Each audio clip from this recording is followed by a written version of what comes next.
দক্ষিণ আফ্রিকার eastern Cape প্রদেশের কোমানি সংলগ্ন সোমো এলাকায় এক মর্মান্তিক অগ্নিকাণ্ডে ৬ জন বাংলাদেশি প্রবাসী নিহত হয়েছেন।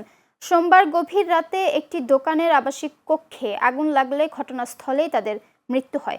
গুরুতর দগ্ধ অপর একজনকে কুইন্সটাউন হাসপাতালে ভর্তি করা হয়েছে।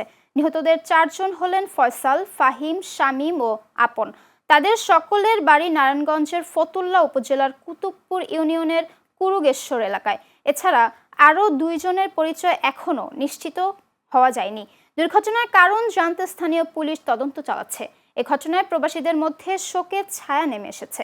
দক্ষিণ আফ্রিকায় প্রবাসী বাংলাদেশিদের এমন প্রাণহানি নতুন নয়। এর আগে ২০১৮ সালে ব্রিটস শহরে অগ্নিকাণ্ডে ৪ জন এবং ২০২৪ সালে পিটার ম্যারিটস বার্গে অগ্নিকাণ্ডে আরও ২ বাংলাদেশি মারা যান। বারবার এমন মর্মান্তিক দুর্ঘটনায় প্রবাসী কমিউনিটিতে চরম আতঙ্ক ও গভীর শোক বিরাজ করছে।